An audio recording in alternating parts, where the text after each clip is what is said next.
The Secrets of Star Trek is brought to you by the Star Quest Production Network and is made possible by our many generous patrons. If you'd like to support the podcast, please visit sqpn.com/give. You're listening to The Secrets of Star Trek, where we discuss the hidden layers and deeper meanings found in all the Star Trek TV series, movies, and more. And today we're discussing A Quality of Mercy, the season finale of Star Trek Strange New Worlds. Which one? The good one, the good quality. Okay. Because it doesn't specify. Well, we shouldn't strain too much. That's right. I'm Dom Bettinelli, and joining me today on the panel are, as you've heard, Jimmy Akin. Hi, Jimmy. Howdy, Dom. And Father Cory Sticha. Hi, Father Cory. How's it going? Very good, thanks. Folks, be sure to get your very own Secrets of Star Trek t-shirt featuring us and some Star Trek stuff by visiting sqpn.com/merch. That's MERCH, short for merchandise. So, yeah, you'll want to get the shirt. I love it, and I wear it all the time, and I get a lot of good comments on it. I want to tell you about another show on the network that you are sure to enjoy called The Secrets of Movies and TV Shows. You can find it wherever fine podcasts are found or at sqpn.com/secrets. So we are talking about this season finale of Star Trek Strange New Worlds. And Jimmy, could you give us a recap of what happens? This week, Star Trek does the original series episode Balance of Terror. The Enterprise is resupplying outposts along the Romulan neutral zone when Captain Pike and his heir meet the son of one of the outpost officers. The son will be one of the cadets that Pike will fail to save in the accident 7 years in the future. Rattled by the experience, Pike decides to write a letter to the young man telling him not to be there when the accident happens. But the ghost of Christmas Future shows up, and future Pike tells present Pike that writing the letter will wreck the future. Future Pike also has a time crystal to show present Pike what the future will look like, and when Pike touches it, he flashes to 7 years in the future. The accident has been averted, and Pike is still in command of the Enterprise. And we're at a moment in the original series where the episode Balance of Terror occurred, in which the Federation officers first got to see Romulans. In the new timeline, Captain Kirk is the captain of the nearby ship Farragut, and the two ships start shadowing the cloaked Romulan warbird that has been testing Federation security by destroying neutral zone outposts. Things go badly, and the Farragut is destroyed, but Kirk and his crew are beamed onto the Enterprise. Both the Enterprise and the Romulan ship are damaged, and Pike negotiates a 2-hour truce with the Romulans as a gesture of goodwill to let both sides make repairs. When the 2 hours are up, a Romulan fleet shows up that was summoned by the sub-commander of the Romulan ship against his commander's orders. At almost the same moment, Captain Kirk shows up with a bunch of robotic mining drones to use to bluff the Romulans into thinking they're facing a rival Federation fleet. When Pike presents the Praetor of the Romulan fleet with evidence of the Federation outposts being destroyed, she destroys the initial Romulan ship on the grounds that it never should have allowed itself to get caught. She then attacks the Enterprise and the fake Federation fleet, and they barely make it out. They learn by subspace that the Romulans have declared war on the Federation because of its apparent weakness, as illustrated by Pike. Also, Mr. Spock has been irreparably damaged in the battle. He may die and will never be the same. Future Pike shows up again and explains that the Klingon monks on Boreth showed him that any time Pike tries to change the timeline, Spock will end up dying or otherwise being taken out of action, and Spock is crucial to the future of the galaxy, so terrible things will result. Rather than dump his own tragic fate onto Spock and the galaxy, present Pike reconciles himself to his own fate and deletes the future-changing letter. Then, with everything seemingly resolved, Starfleet officers beam on board the ship and arrest Number One for hiding her genetic status as an Illyrian. The end. Cliffhanger! Yep. So, I just want to say up front, and maybe you guys take on this, this was my favorite episode of the season. This was so good. I really love this episode. You don't necessarily have to agree, obviously. What did you think of it just overall, this episode, Father Cory?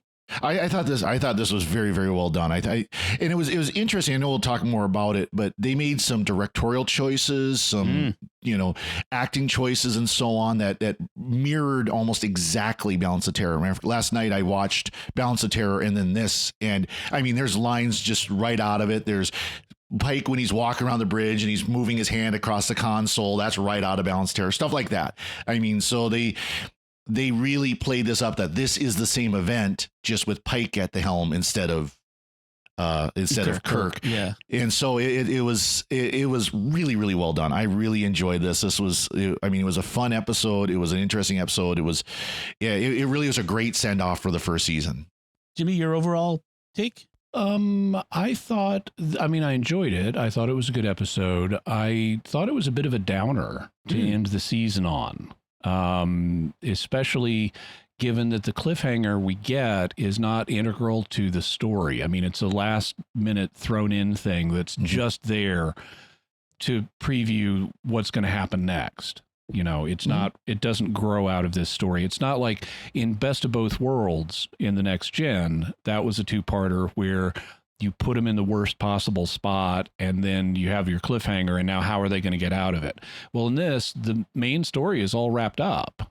And so it for a series that tries to be feel good, which Strange New Worlds does, it seemed an interesting choice to me to end the first season with an episode this dark. I also don't know why it's called Equality of Mercy. I know that,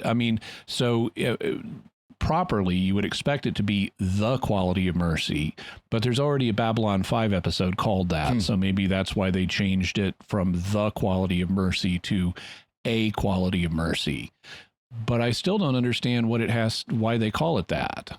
So it originally comes from Shakespeare, Merchants of Venice. Right, from the Merchant of Venice, where you have Portia and you have Portia, who is pretending to be a lawyer, making a speech to Shylock, pleading for mercy on behalf of her client.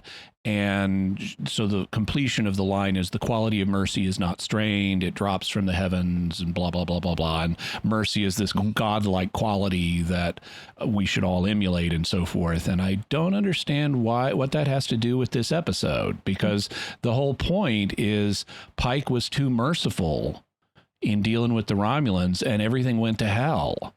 He needed to be more militaristic like Kirk and just attack. So it may not be actually a direct reference to Merchant of Venice, but a reference to a Twilight Zone episode called A Quality of Mercy, which featured Dean Stockwell as the main character, but Leonard Nimoy was in it as well, which is kind of interesting. And it's about a time traveling American soldier in World War II, August 6, 1945, who time travels back to 1942 and finds himself in the Imperial Japanese Army instead of the U.S. Army. So he's kind of moved. He's not the same person. He's and so it's kind of showing the bad guys see themselves as the good guys, and so there might be an element of that. Like if you are in a different position, I don't know. It's not it's not a Twilight Zone I've seen, so I wonder if maybe there's more to it than that more greater connection. But now I do have to comment. Dean Stockwell in a TV show about a person who time travels by jumping into another person. That's such a strange idea. That's a real quantum leap of an idea. That's exactly. For those who might not be old enough to remember, which I hope we don't have too many of those people, but Quantum Leap was a series with Dean Stockwell and where Captain he was Archer. And Captain Archer. Where Dean Stockwell was Al. He was his hollow companion. Yep.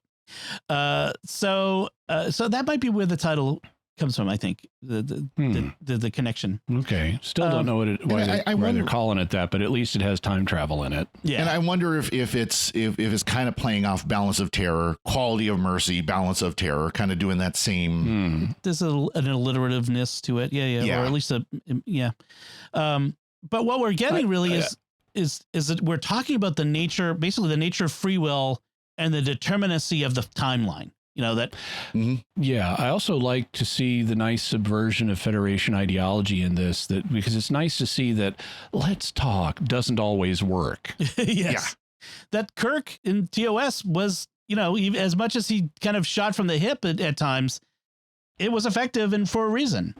So and that you know, that ends up being the linchpin, the turning point, you know, where it's like, okay, because Kirk made this choice and Pike made that choice, the timeline changed. Yes. I went back and rewatched Balance of Terror after I watched this, and just to see the comparison. And in Balance of Terror, wow, the Federation is really weak.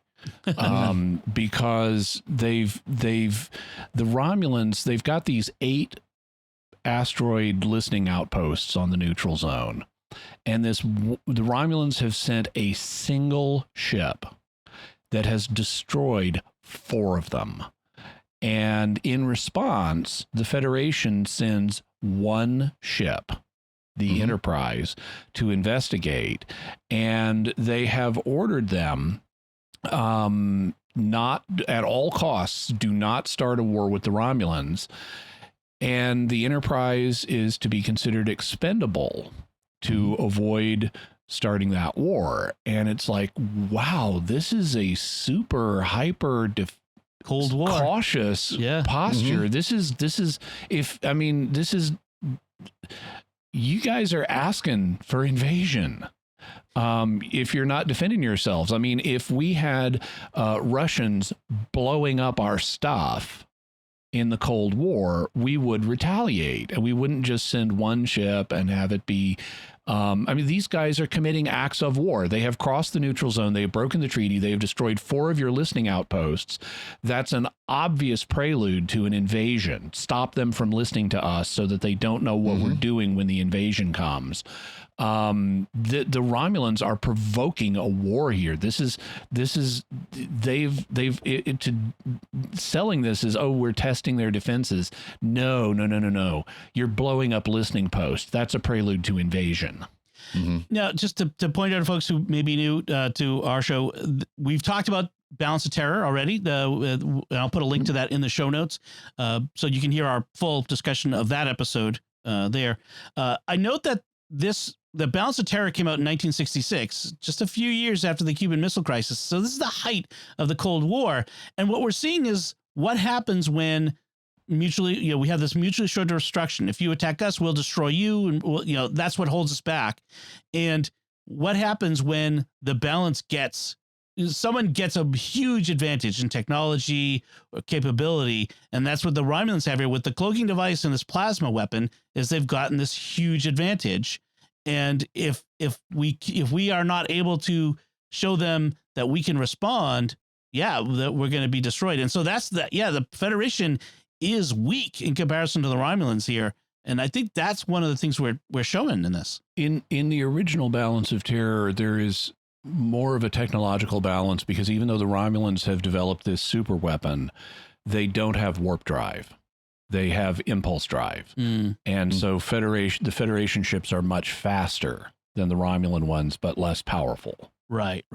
Although, I think they've kind of ignored that in this one, because you can't have an impulse drive civilization. That's right. But they are weaker in that they don't have sensors while cloaked and can't fire while cloaked. And so that's what returns some of the advantage as well.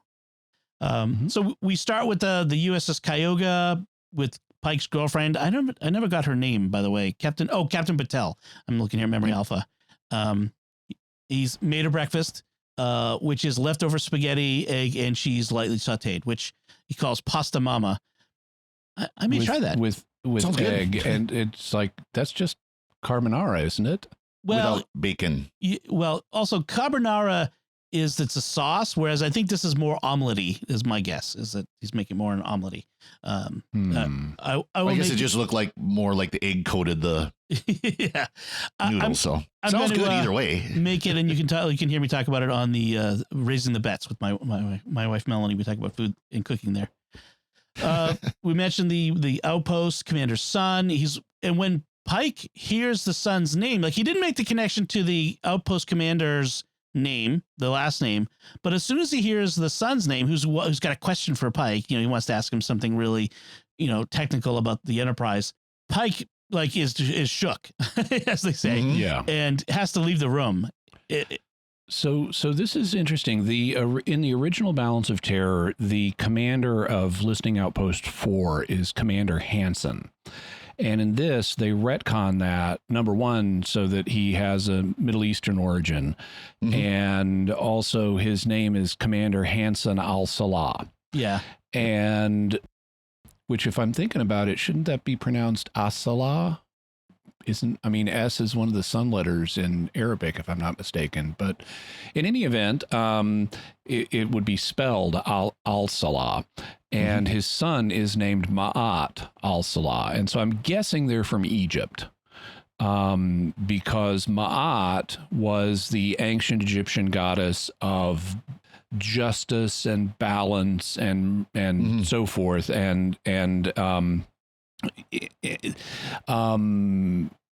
it was a super big, important goddess in Egyptian mythology because it represented, they're living in a desert, and Ma'at represents the stability of society. So everybody had to work together to promote and preserve Ma'at, or stability or organization in society. And so I thought that was interesting. I also, and since they did a race swap with Commander Hansen, I thought they also have Commander Kyle, or whatever his rank is, Kyle in this episode. Chief Kyle. Yeah. And I have been watching some original series episodes recently, and Kyle's in a number of them, and he's just so clearly a different guy. He's this British guy. Yeah. And I decided, okay, so they've been doing these race swaps, but genetics may be cosmetics in the 23rd century. And so my headcanon now is whenever they do a race swap, it's just because the person has decided to change their genes. And so it's like different fashions. You change your hairstyle every so often, you change your clothing style every so often, you change your genotype every so often. Okay. And so it really is the same Kyle. He's the same guy, different cosmetic genetic surgery. There you go. But we know that Chapel can just give him a shot that makes him look like a completely different alien species. So why not, do a little bit of facial change, maybe make you look a little, heavier or lighter, or, Yeah. And that explains change your skin color. Yeah. It explains Robert April too. It's like, okay, I think I'll be a black guy now, or I think I'll be a white guy now, or I think I'll be an Asian now, whatever, That would be a true colorblind society. So Pike, back in his quarters, decides to write a letter to, as you mentioned, write the letter to Ma to tell him don't go into Starfleet. And that's when future Admiral Chris Pike in the Rathacon era uniform shows up. He still has great hair. He doesn't write to warn him not to enter Starfleet. He writes to warn him not to be on that ship when the accident happens. Don't be there on that day. Yeah. Because he does encourage him to pursue his dream of Starfleet. Right. Just don't go there that day. True. And that's when future Pike warns him that you'll wreck the future by writing this letter. And he tells him that the monks of Boreth sent him back with a time crystal to give the opportunity to show Captain Pike how he wrecks everything, which is an interesting plot device, which is like the idea of showing our heroic character as the one who wrecks everything. I think that's an interesting plot, an interesting story idea. There's also an interesting thing here in that he says that he convinced the monks at Boreth to let him show Pike the future, and Pike questions that, and future Pike says, well, our Klingon friends, there's very few things they wouldn't prefer to solve with a batleth. And it's like, wait. They wanted you to just kill your prior self. Okay. That has paradox written all over it. Yeah. And how does that, if you're trying to convince him that he must submit himself to this accident 7 years in the future, how would attacking him with a batleth help with that goal. I saw that too. Yeah, that Keep him from writing the letter, I guess. I think Admiral Pike is just having a go at him. That was my headcanon. So Captain Pike time travels to the Enterprise during the wedding ceremony that we see at the beginning of Balance of Terror. Slightly different location, but we have the couple, and he's totally he's kind of out of doesn't know what's going on, and has to kind of vamp and ad lib for a minute while trying to figure out who's doing what here until the red alert goes off. Well, I like that he goes, "No, what was I saying?" And she starts doing the line about some of the days of wooden sailing ships and all that. Right. And it's nice to see him dropped into that situation. It's also interesting that in the Balance of Terror, so you have these two junior officers. They work in the phaser control, whatever, and they're gonna get married. Kirk is gonna marry them, but then there's this red alert, and during the course of the episode, we keep cutting back to them down in phaser control. And like the woman is very determined. It's like, I'm going to marry you, mister. And then he dies by the end of the episode. And she is inconsolable, and Kirk has to comfort her at the end of the episode. And so it's kind of a dark ending for the original, for the Balance of Terror. Here, she dies. And during the course of the episode, and the other guy is left, at the altar, so to speak. Right. Yeah, they do give that twist on it. People are replaced. The death is inevitable. Who it is, and that's kind of the theme, right? Who it is that dies is in question, but the death is inevitable. So let's talk about how they made conscious decision in the production to really sell that this is Balance of Terror. There were things like the music, the background music, totally evokes the original series. And is continuous, which is not something they generally do in New Trek. But in this one, the music is continuous throughout in the background, which I think was really good. And there are some parts that are directly lifted from Balance of Terror. It's the exact music. Yes. I mean, in the exact part. Right. And the exact same line, the same blocking, the same character movements. Yeah. Right. They even like the way that they certain lighting and framing of shots, where the classic one where they would have that close up shot of someone's face and have the eye light like right on the eyes. They do that several times. There's the zoom. There's this the Star Trek zoom, where it will zoom just right into someone's face. Yes. They do that several times. Yep. Yeah. They also use modern filming techniques where during the zero gravity battle, they'll give us upside down shots, which is not something they would have done in the 1960s. That's true. In this one, instead of the Romulan hating navigator that we had in the original, Ortegas takes his place. Styles. That's right. Styles is the original. Yep. So Ortegas takes his place as the Romulan hating navigator. She's not quite so antagonistic towards Spock, which would be kind of silly, because they're friends and they've been serving together for 10 years.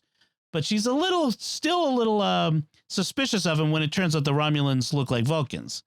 And so Pike says, okay, I've got to tell somebody what's going on. So he tells Spock, who is his first officer, and Spock's first theory is, okay, you're crazy. Which is not an unreasonable theory to start with.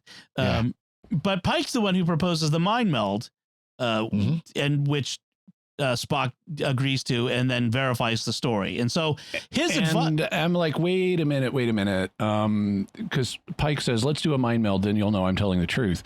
It's like, no, then Spock will know that you believe you're telling the truth, but he could still think you're just crazy.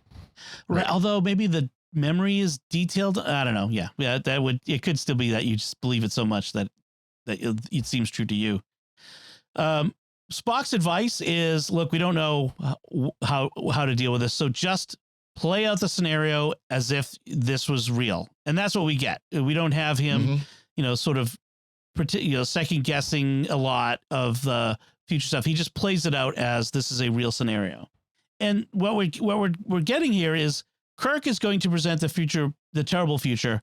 Pike will not, if Kirk were in control.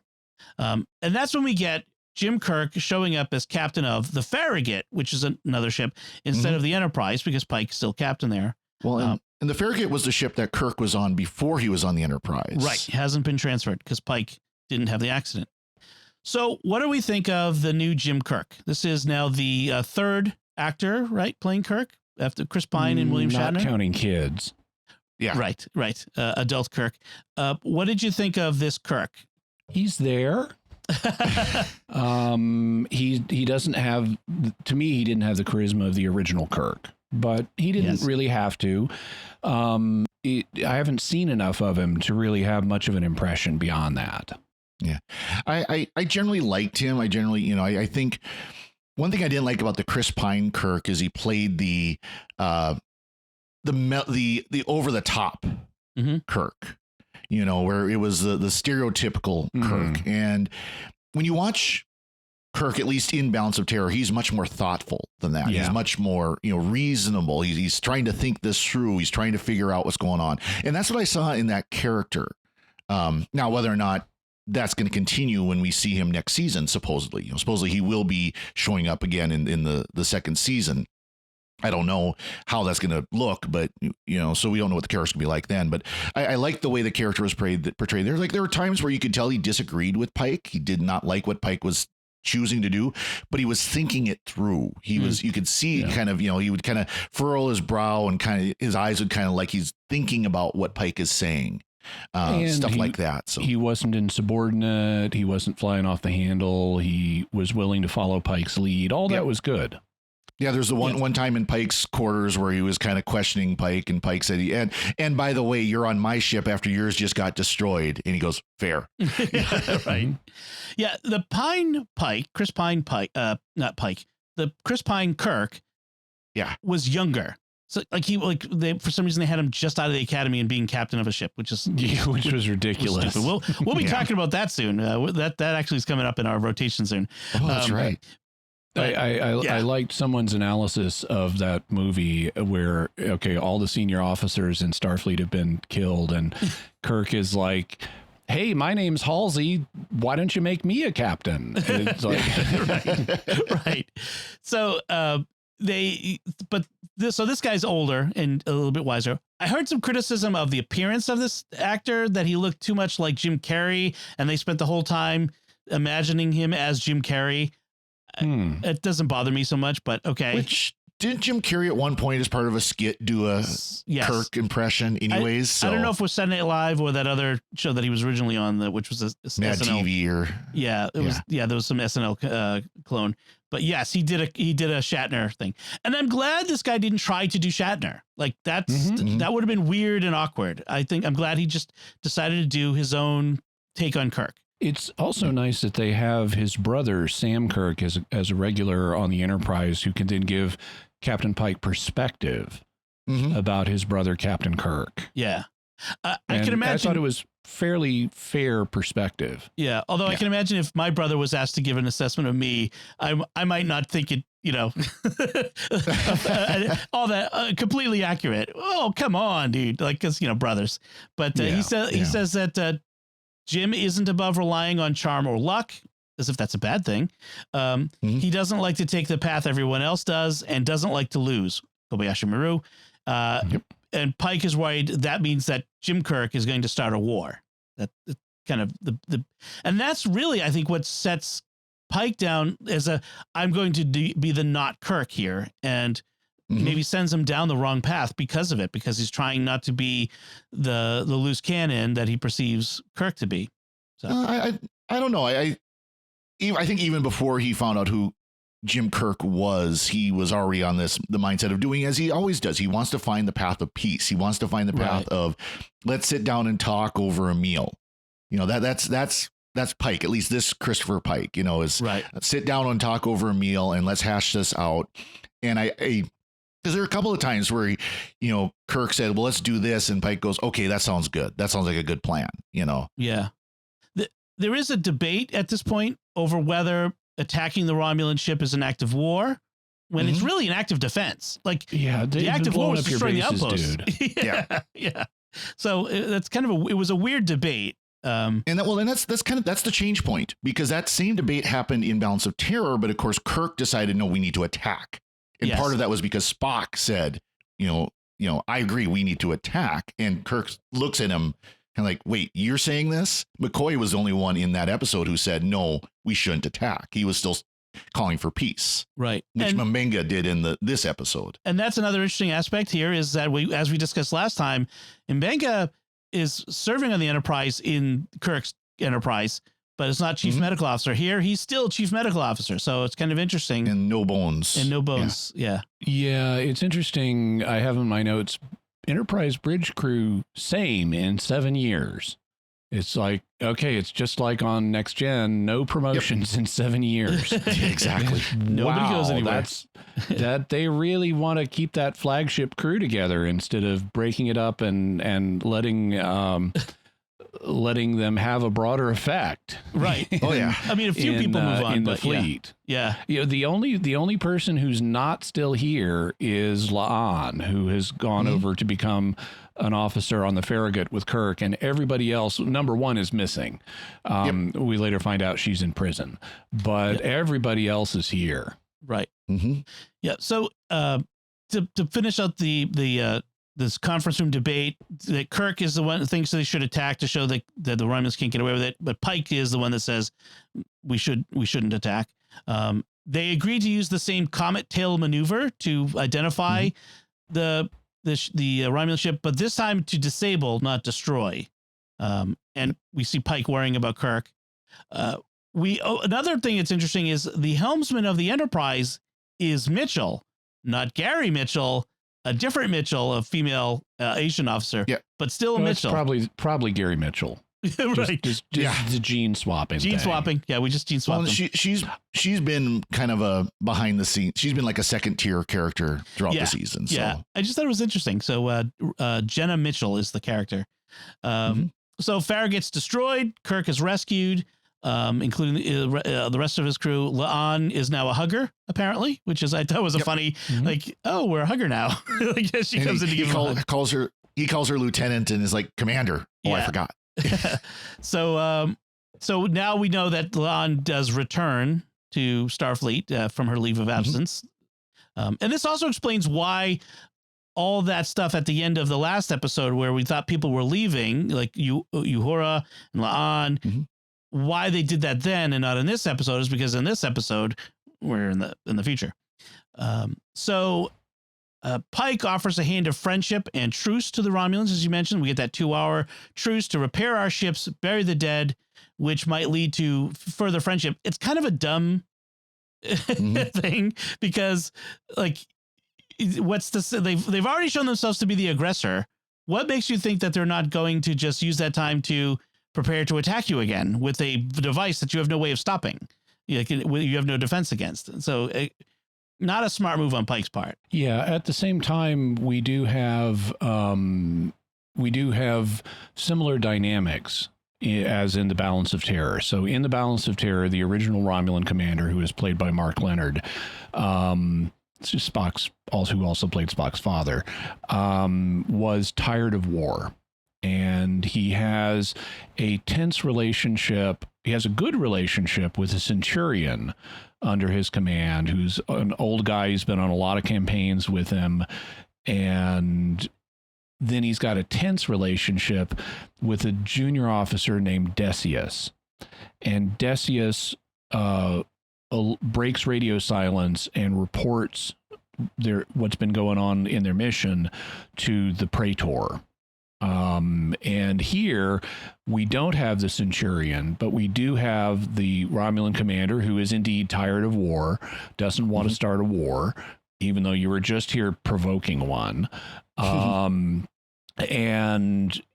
he's got a junior officer. No name is given for the junior officer, but presumably it's Decius, who does the same thing, who during the truce reports to the Praetor, and this time the Praetor decides to bring a fleet and show up.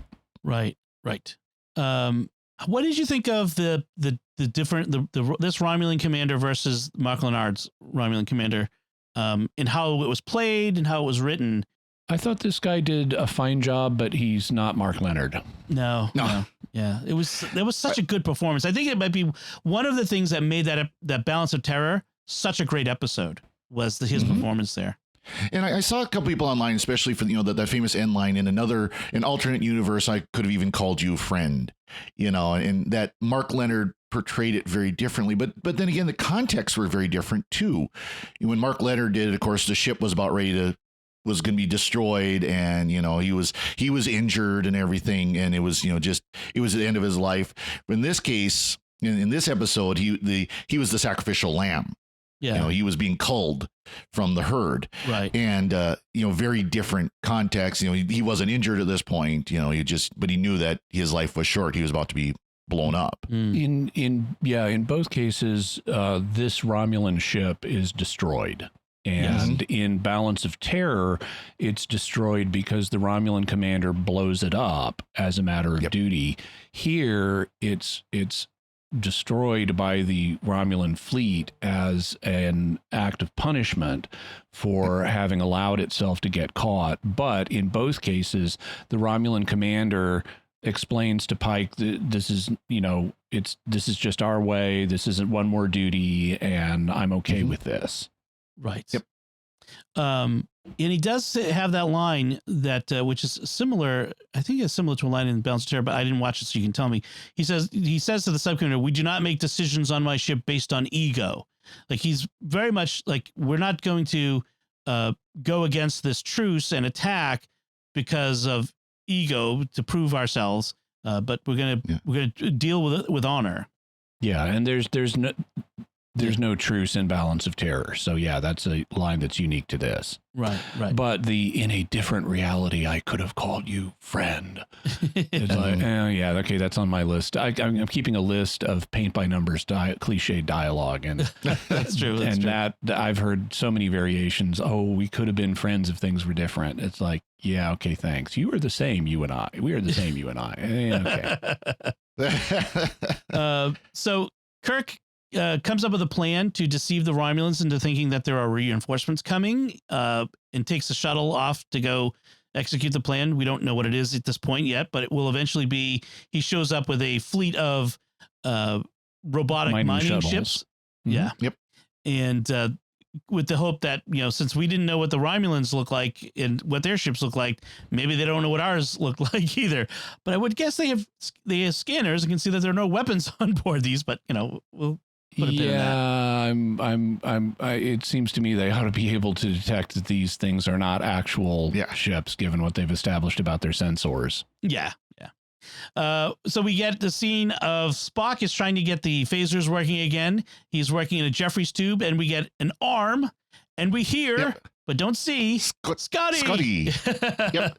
I'm an engineer, not a miracle worker, Mr. Spock. Yes, exactly. So great to have. At least we had speculated, are we going to get a Scotty on Strange New Worlds on the Enterprise now that Hemmer's gone? Well, we kind of did. My headcanon is that Scotty. That's my headcanon. That's Scotty's arm. It's totally Scotty, and he's doing an inversion of Bones's line. Yes. Yep. And in fact, I think in the credits he's credited as Scotty, so that's totally him. That's awesome. Yeah.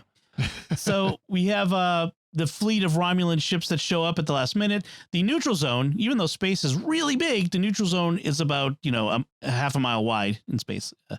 Really, would be really easy to wander over that accidentally. But I think in the original it was the same way. Like, the neutral zone was like this really thin thing. I don't know. It's the map in the original. I mean, it looks several light years wide. Yeah, that's true. There was time to cross it. Right. Yeah, the map makes it look like it's wide, but when you see the two ships, they look like about 2 miles apart. Right. Judging by the size of the Enterprise compared to the distance. Right. This is kind of like the Battle of the Binary Stars. This whole, like, we want to show all, this huge array of ships that are going to fight, and, because we can, and, CG is cheap. We just copy paste the ships into the CG, the computer. Mm-hmm. So we have, as you mentioned, we have the battle. Kirk shows up with the robotic mining ships. He uses them to save the Enterprise so that it can escape into, you know, the warp speed, and the Romulans have declared war.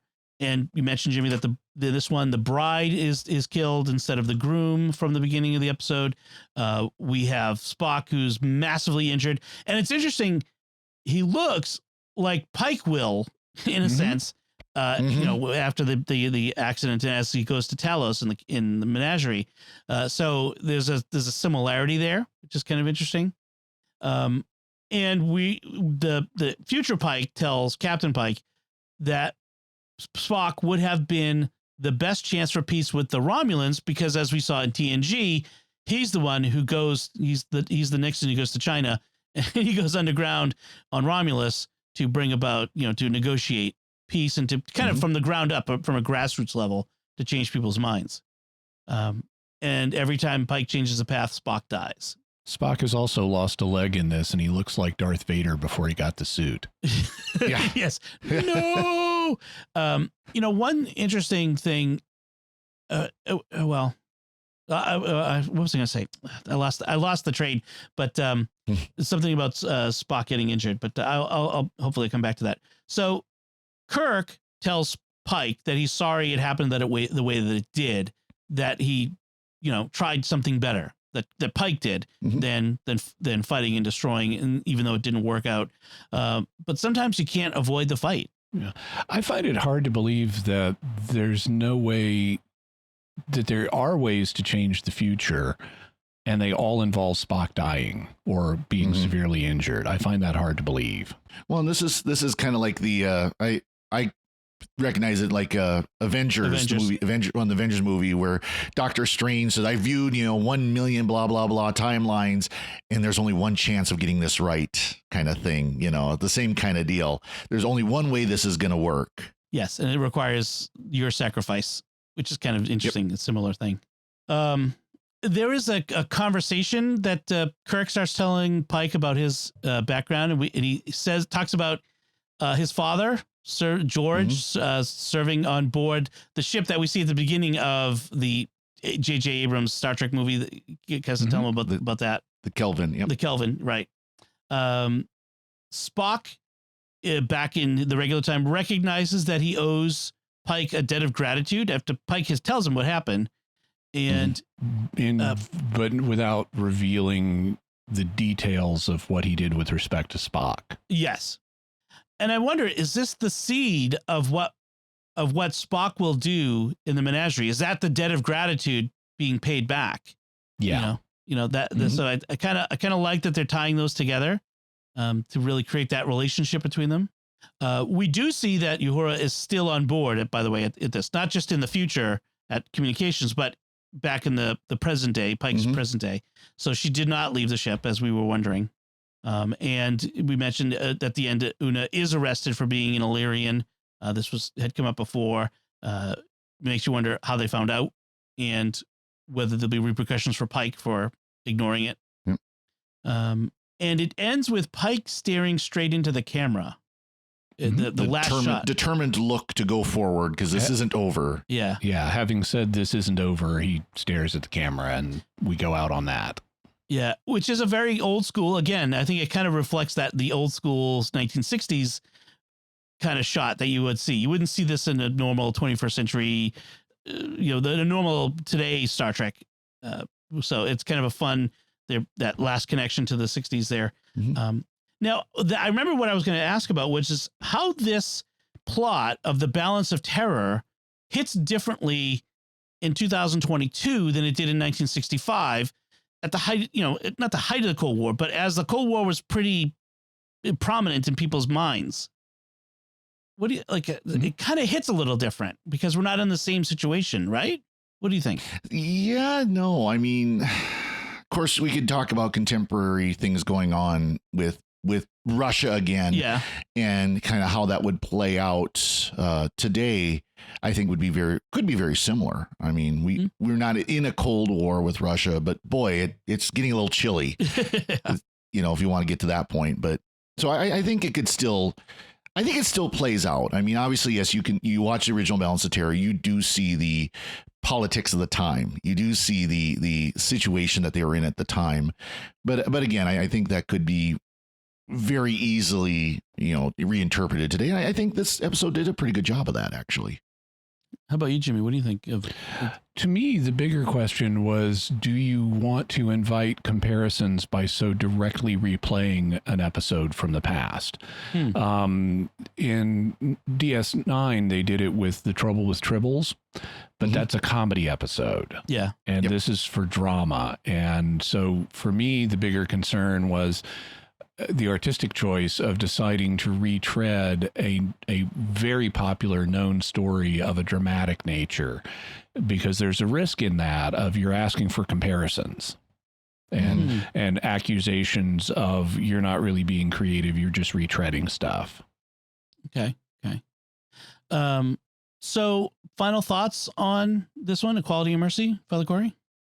I kind of like the redesign of the movie era uniform. I thought they did a good job of that and made it look a little more military into my mindset, that this is, it's the same uniform, but it's in a Starfleet that is in the middle of a war.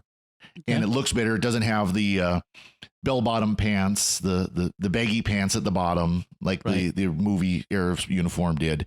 So I thought they did a good job with that, kind of updating it to match the look of New Trek without losing what it had before. So I thought that was a very nicely done touch that they brought that in at all. Okay. How about you, Jimmy? Final thoughts? I thought it was interesting the way they adjusted the language of the cloaking device on the Romulan ship and how it worked, because in the Balance of Terror, they can't see the cloaked ship, but they can detect its general presence. And they don't have an explanation for how that works, because Gene Roddenberry in the writer's guide for the original series said, do not talk about how sensors work. They just work. And and we're not going to go into details beyond that. And here they say that even though they can't see the ship, it's like dark matter. It has a gravitational presence, and they can use microlensing against background stars to track its general location. And I thought that's really clever, and that's very much in the news, the idea of microlensing. So some people will know that.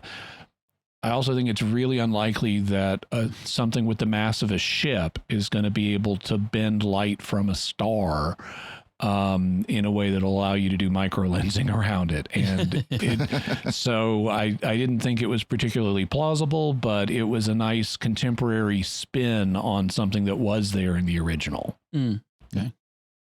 So that's the season finale of this first season of Strange New Worlds. I wanted to take a little time and talk about just a retrospective on the season as a whole, and this first season of Strange New Worlds. We've got at least one more, probably multiple seasons of Strange New Worlds to come, and to kind of get your feedback. Like, what do you think? What do you think of Strange New Worlds in general? Father Cory, why don't you start? All I can say is best first season ever.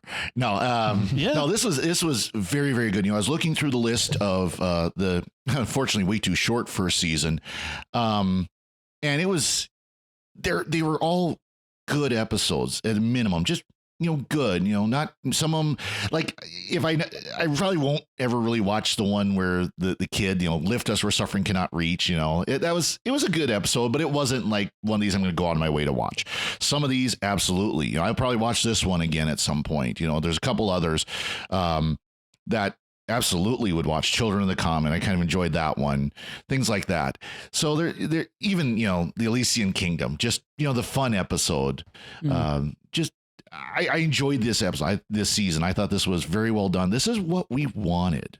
I'm going to just put it that way. This is what many Star Trek fans wanted, was just good old fashioned action adventure science fiction. Yeah. Not preaching at us, not trying to, feel our together and our togetherness. Just enjoy science fiction. And I could do that with this season. Very much so. So I enjoyed it. Yeah, maybe the best season of Star Trek since Deep Space Nine. I think that's kind of my quick assessment.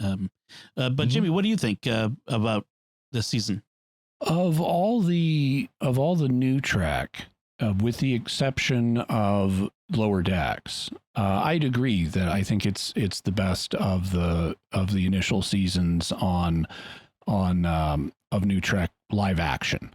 I think that on balance, I probably still would enjoy Lower Decks more. The just straight out comedy. Let's do it. It's funny. Move on. But in terms of live action stories that are trying to be serious, these were good. It's not as great as the later seasons of Deep Space Nine, but it's good, and I enjoyed them. Excellent. One of the interesting things was I was thinking of looking at the list. Children of the Comet kind of has an interesting echo of what's going on in Equality of Mercy, given that's also about determinacy, free will. Pike fighting against the future in a sense, and maybe fated to do a thing that has an interesting outcome. So. And you've got a comet named after an automobile in Hebrew. Right. Yeah. Right. Excellent. So I am so looking forward to future Strange New Worlds seasons. No news as far as I've heard, or even rumors really, of when the next season's coming. I hate to say, it's kind of wish it was coming. Should be soon. Next year. Yeah, should be next year. Yeah, yeah. In fact, at this point, I don't think we know when we're supposed to get the next season of Lower Decks, but that hasn't been released yet. The January it was summer 2022. But later on, I think in May, it was later in 2022. So things have kind of been pushed back. Late summer. Yeah. Yeah. So we'll see. We'll cover it when it gets here. But in the interim, we'll be doing They are filming right now season 2 of Strange New Worlds. We do know that for a fact. Yeah. But again, so that could be a year from now. Right. We did have some listener feedback in general. Nothing specific I wanted to call out per se. Just a few things I want to follow up on. The last episode in All Those Who Wander, I mentioned that Una motions to her wrist while saying to Pike, "Hey, the time's slipping. You got to give your speech." And I was like, "Oh, interesting that she would make a wristwatch reference." Someone, I forget who, I didn't save the message. Sorry, but did mention that Kirk actually has a wristwatch in Wrath of Khan that he looks at. So there's that. So it's retro cool again. Yes. Watches will come back. So the end credits, as we talked about, the end credits are indeed the TOS style font. I did stick around to watch the end credits, the TOS style font, and similar music too. I noticed. Someone had some mention. Someone mentioned the way I pronounce Uhura. And pointed out that in the actual Swahili would be Uhura, and I grant that. The fact is, I've been saying Uhura for nearly 5 decades. I'm not going to be able to change now. That track is determined and set, and that's how it's going to be. So sorry about that. You touched a time crystal, didn't you? Yeah, it's a fixed point in time is how he pronounces it. Yes, it is a fixed point in time. I'm sorry. You'll just have to grit your teeth every time I say it. And someone also pointed out that I forgot when I was talking about good portrayals of Vulcans in Star Trek, I forgot to mention Zachary Quinto, who, yes, he does actually do a very good depiction of Spock. And that was one of the highlights of the J.J. Abrams movies. So I think that about does it for this time. We would like to take a moment to thank our patrons who make it possible for us to create the Secrets of Star Trek, including Tom O, Aaron D, Amy G, Lee H, and Drew M. Their generous donations at sqpn.com/give make it possible for us to continue the Secrets of Star Trek and all the shows at StarQuest. You can join them by visiting sqpn.com/give. So we would love to hear what you think of Equality of Mercy or the whole season of Star Trek Strange New Worlds. You can let us know by commenting on the show at sqpn.com/trek, our Facebook page at facebook.com/starquestmedia, or send an email to trek@sqpn.com, or visit our Discord community at sqpn.com/discord. We'll be back next time when we'll be discussing the Next Generation episode Hide and Q. And coming up in a few weeks, we'll be talking about the TOS episode Arena featuring the original appearance of the Gorn, so that'll be fun. But until then, Father Cory Sticha, thank you for joining me and sharing the secrets of Star Trek. Well, thank you, Dom. Jimmy Akin, thank you as well. Thank you, and live long and prosper. And once again, I'm Dom Bettinelli. Thank you for listening to the Secrets of Star Trek on StarQuest. And remember, I'm an engineer, not a miracle worker, Mr. Spock.